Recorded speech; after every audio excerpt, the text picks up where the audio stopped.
Operation tiger जैसी जो शब्दावली है वह मीडिया द्वारा रची हुई शब्दावली है। हमारा उससे कोई लेना देना नहीं। उबाठा के नेतृत्व पर उबाठा के जो एमएलएज हैं, जो एमपीज हैं, अब उनका विश्वास नहीं रहा।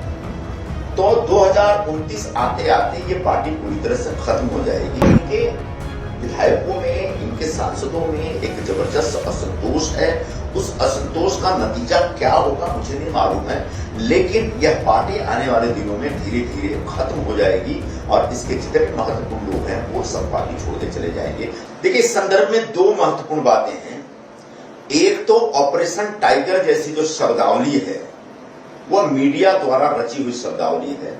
हमारा उससे कोई लेना देना नहीं। एक और दूसरी महत्वपूर्ण बात यह है कि उबाठा नाम की पार्टी अब धीरे धीरे खत्म हो रही है। उबाठा के नेतृत्व पर उबाठा के जो एमएलएज हैं, जो एमपीज हैं, अब उनका विश्वास नहीं रहा।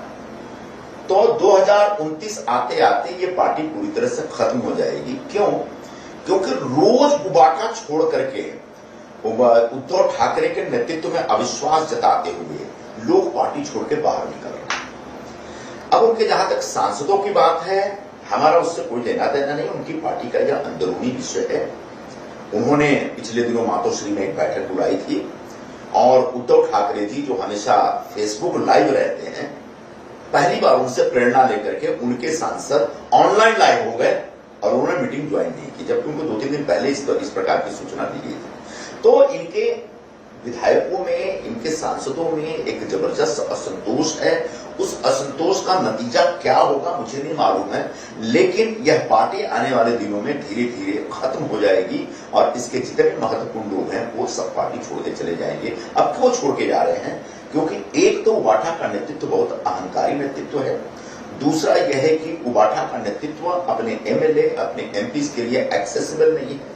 तीसरी बात यह है कि उबाठा के नेतृत्व के जो दोनों प्रमुख ठाकरे हैं, बाप और बेटे, ये दोनों लोग अपने घर से बाहर निकलते ही महाराष्ट्र के दौरे पे जाते नहीं। इसलिए इनके पूरी पार्टी का जो कुनबा है, इनकी पूरी पार्टी में जो करियरिस्ट पॉलिटिशियन है, ऐसे एमपीज और एमएलए जिनका अपना एक भविष्य संवारना है, उन सब का इस पार्टी से रिश्ता टूट रहा है। अब टूटने के बाद किधर जाएंगे ये उनको तय करना है, हमको नहीं।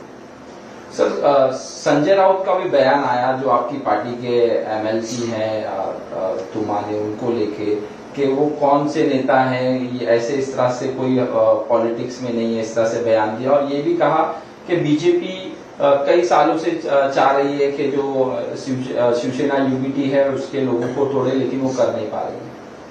संजय राउत मानसिक रूप से विक्षिप्त व्यक्ति हैं और जब वो कहते हैं हमारे किसी एमएलसी के बारे में कि वो कौन है, ऐसा कोई व्यक्ति महाराष्ट्र के पॉलिटिक्स में एग्जिस्ट नहीं करता, तो ये मानसिक रूप से विक्षिप्त और जो अपनी याददाश्त खो चुका है और जिसको पता नहीं कि कल क्या बोलना है और उसके बोलने का क्या अर्थ है, उनको मैं याद दिलाना चाहूंगा जिस व्यक्ति के बारे में आप कह रहे हैं वो व्यक्ति एग्जिस्ट ही नहीं करता महाराष्ट्र की पॉलिटिक्स में। वह व्यक्ति आपकी पार्टी के शिवसेना का 2 बार का लोकसभा का सदस्य है, फिर भी आप उसे नहीं पहचानते। इसका मतलब आप मानसिक रूप से पूरी तरह से एक विक्षिप्त हो चुके हैं और आपकी याददाश्त खत्म हो चुकी है और इसीलिए रोज अनाप शनाप बातें करते रहते हैं।